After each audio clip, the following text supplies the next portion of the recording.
दोस्तों इस फ्लैट में जितने भी बोर्ड में वायर आया है, इसके लिए स्विच बोर्ड में कनेक्शन कैसे होगा, इन्वर्टर का कनेक्शन कैसे होगा और इस स्विच प्लेट को वायर के साथ कैसे कनेक्ट करेंगे, दोस्तों इन सभी प्रश्नों का उत्तर मिलेगा इस वीडियो में।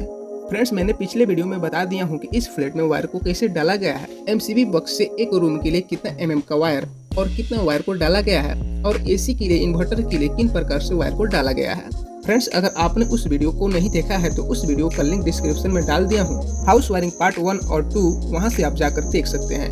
हेलो फ्रेंड्स, मैं Durgesh electric work YouTube channel house wiring part 3 में आपका स्वागत करता हूँ। दोस्तों, इस वीडियो को स्टार्ट करने से पहले मैं बता दूं, इसे सीखने समझने के लिए इस वीडियो को ध्यान से और लास्ट तक देखना होगा, तभी आपको समझ में आएगा। चलिए वीडियो को स्टार्ट करते हैं। अब दोस्तों इस फ्लैट में जितने भी बोर्ड हैं, इन सारे बोर्ड के लिए स्विच प्लेट तैयार करेंगे। दोस्तों आप देख सकते हैं इस 12 मॉडल स्विच प्लेट में फ्यूज, इंडिकेटर, स्विच, रेगुलेटर और सॉकेट को लगा दिया गया है। अब दोस्तों इसका कनेक्शन करेंगे। इससे पहले फिर से समझ लीजिए, यह रेगुलेटर, 3 स्विच और यह इंडिकेटर हो गया। यहाँ पे फ्यूज है और यहाँ पे सॉकेट, इसके बाद यह स्विच है। अब इसमें कनेक्शन करने के लिए सबसे पहले फेज वायर का कनेक्शन करेंगे। इसके लिए दोस्तों इस प्रकार से एक वायर का टुकड़ा लेंगे।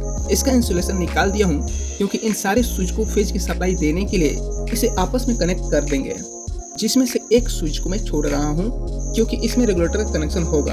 आगे आपको बताऊंगा इसका कनेक्शन कैसे करना है।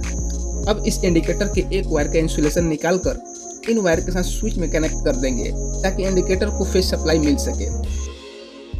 फिर रेगुलेटर के एक वायर को इसी वायर में कनेक्ट कर देंगे और दूसरे वायर को इस सिंगल स्विच में कनेक्ट कर देंगे। इसके बाद दोस्तों इस फ्यूज में नीचे वाले टर्मिनल में एक वायर का टुकड़ा कनेक्ट करके पहले वाले वायर के साथ इस स्विच में कनेक्ट कर देंगे। फिर दोस्तों इस सॉकेट के सप्लाई के लिए इस वायर को स्विच के ऊपर वाले टर्मिनल में कनेक्ट करके सॉकेट के एल वाले टर्मिनल में कनेक्ट कर देंगे और सॉकेट के एन वाले पिन में मेन सप्लाई का न्यूट्रल वायर कनेक्ट होगा। दोस्तों इसका कनेक्शन हो गया। अब इस बोर्ड को भी समझ लीजिए क्योंकि इसमें लाइट और इन्वर्टर का कनेक्शन हुआ है, जिसमें से एक 16 एम्पियर का सॉकेट, 16 एम्पियर का स्विच है और साथ में इस स्विच के साथ 13 एम्पियर का इंटरनेशनल सॉकेट है। बाकी ऊपर में रेगुलेटर, 3 स्विच, इंडिकेटर और एक फ्यूज है। इसमें दोस्तों स्विच और सॉकेट के साथ यह रेगुलेटर और स्विच इन्वर्टर के लिए कनेक्शन हुआ है। चलिए इसका कनेक्शन वायरिंग समझ लेते हैं। दोस्तों आप देख सकते हैं यह रेगुलेटर, स्विच और सॉकेट स्विच इन्वर्टर और इलेक्ट्रिक सप्लाई से चलने के लिए इसका कनेक्शन हुआ है। बाकी यह सिर्फ इलेक्ट्रिक सप्लाई से वर्क करेगा। इसका कनेक्शन कैसे हुआ है, यहाँ से स्टार्ट करते हैं। यह फ्यूज है, यहाँ पर मेन सप्लाई का फेज वायर कनेक्ट होगा और फ्यूज के लूड से 2 वायर को निकाला गया है, जिसमें से एक वायर इस 16 एम्पियर स्विच में कनेक्ट हो गया है और जैसे ही इस स्विच को ऑन करेंगे तो इस वायर के रास्ते 16 एम्पियर सॉकेट में फेज का सप्लाई आ जाएगा और दूसरा वायर इन दोनों स्विच में कनेक्ट है और स्विच के ऊपर वाले पिन में 2 होल्डर का एक वायर कनेक्ट होगा।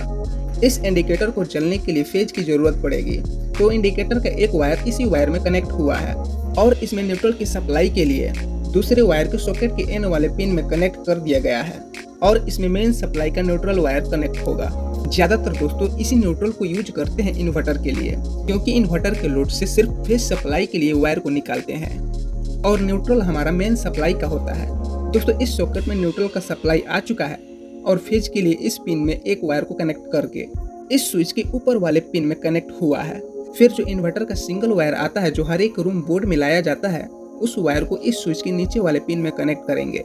जैसे ही इस स्विच को ऑन करेंगे इस सॉकेट में सप्लाई आ जाएगा और ऑलरेडी इसमें न्यूट्रल का सप्लाई आया हुआ है। दोस्तों यह जो रेगुलेटर का वायर दिख रहा है इस स्विच के नीचे वाले पिन में कनेक्ट है, जिसमें इन्वर्टर का लोड वायर कनेक्ट होगा।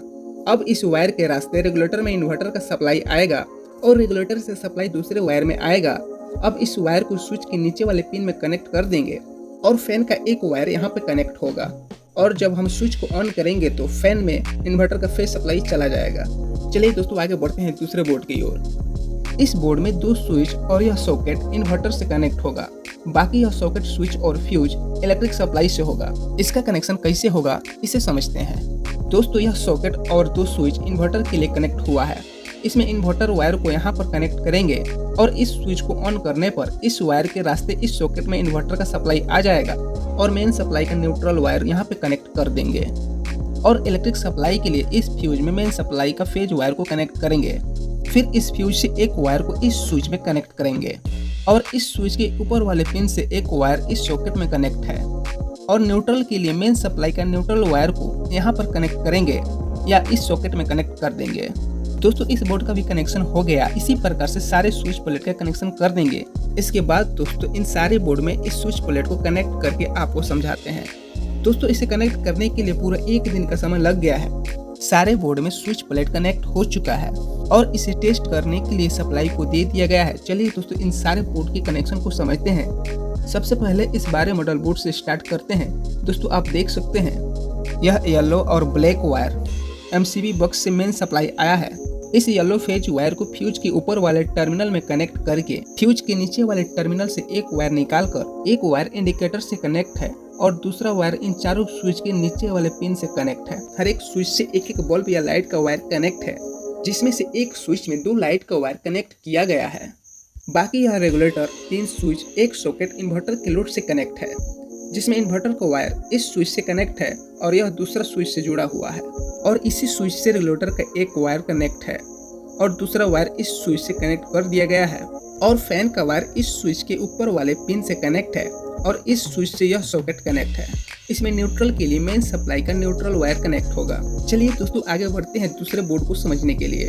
दोस्तों इस बोर्ड में एक फ्यूज, एक 2-वे स्विच और एसी को ऑपरेट करने के लिए 25 एम्पियर का मिनी एमसीबी और साथ में स्विच सॉकेट है। इसका कनेक्शन कैसे हुआ है आइए जानते हैं। इसमें दोस्तों यह ब्लू 4 mm का वायर एमसीबी बॉक्स से आया है। इस मिनी एमसीबी के लाइन वाले टर्मिनल में कनेक्ट है और इस एमसीबी के लोड वाले टर्मिनल से एक ब्लू वायर एसी के सॉकेट में चला गया है। इस एमसीबी को ऑन करने पर एसी में फेज सप्लाई चला जाएगा और एमसीबी बॉक्स से डायरेक्ट न्यूट्रल का सप्लाई एसी के सॉकेट में चला गया है। बाकी मेन सप्लाई का न्यूट्रल वायर इस सॉकेट के एन वाले पिन में कनेक्ट है और फेज वायर इस फ्यूज में कनेक्ट है और फ्यूज का लोड वायर इस स्विच में कनेक्ट है और इस स्विच को ऑन करने पर इस वायर से यह सॉकेट कनेक्ट है। इसमें ऑलरेडी न्यूट्रल का सप्लाई कनेक्ट हुआ है। अब बच गया हमारा 2-वे स्विच, जिसमें से 2 वायर दूसरे बोर्ड के 2-वे स्विच से इसी प्रकार से कनेक्ट करके आया है और इसमें 2-वे स्विच के सेंटर वाले पिन से इन्वर्टर का वायर कनेक्ट है। दोस्तों यहाँ तक तो आप समझ गए। चलिए हम आगे बढ़ते हैं तीसरे बोर्ड के कनेक्शन के लिए। इस बोर्ड में दोस्तों यह 2 स्विच और रेगुलेटर इन्वर्टर से कनेक्ट है और यह 2 स्विच और सॉकेट इलेक्ट्रिक सप्लाई से कनेक्ट है, जिसमें से यह रेड वायर इन्वर्टर का है जो इस स्विच में कनेक्ट होकर रेगुलेटर से होते हुए इस स्विच में कनेक्ट है और इस स्विच से फैन का वायर कनेक्ट है और दूसरा स्विच से लाइट का वायर कनेक्ट है। बाकी यह एमसीबी बॉक्स से आया हुआ फेज और न्यूट्रल का वायर, जिसमें से फेज वायर को स्विच से कनेक्ट किया गया है और इस स्विच से यह सॉकेट कनेक्ट है और सॉकेट के एन वाले पिन में न्यूट्रल वायर कनेक्ट है और दूसरा स्विच से एक लाइट का वायर कनेक्टेड है और इस ग्राउंड वायर यानी बॉडी अर्थ का वायर इस सॉकेट के अर्थिंग वाले पिन से कनेक्ट है और इसी वायर में एक अलग से वायर को ज्वाइंट करके इस स्टील बोर्ड में कनेक्ट कर दिया गया है। इसका भी कनेक्शन हो गया। इसी प्रकार से इस बोर्ड का भी कनेक्शन हुआ है। चलिए दोस्तों आगे बढ़ते हैं। अब दोस्तों इस रूम का भी वायरिंग समझ लेते हैं। इस 12 मॉडल स्विच प्लेट का कनेक्शन और इस 8 मॉडल स्विच का कनेक्शन। इस बोर्ड में दोस्तों यह वायर एमसीबी बॉक्स से एसी को चलाने के लिए डायरेक्ट आया हुआ है और इस मिनी एमसीबी के लाइन वाले टर्मिनल में यह कनेक्ट है और एमसीबी के लोड से ब्लैक वायर एसी को चलाने के लिए जो सॉकेट लगा हुआ है उस सॉकेट के एल वाले पिन से कनेक्ट है। हालांकि यहाँ पे येलो, रेड या ब्लू वायर डालना चाहिए, बट दोस्तों वायर के ना होने की वजह से इस वायर को डाला गया है और इस एसी के सॉकेट में न्यूट्रल और बॉडी अर्थ का वायर डायरेक्ट एमसीबी बॉक्स से आ चुका है। कुछ इस प्रकार से है, आप देख सकते हैं।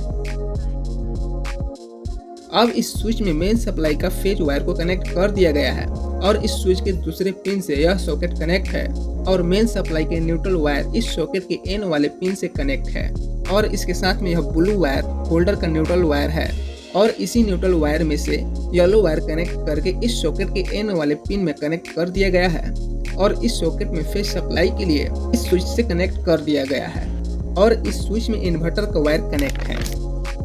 बाकी यह ग्राउंड का वायर दिख रहा है, यानी बॉडी अर्थ बोले या अर्थिंग बोले।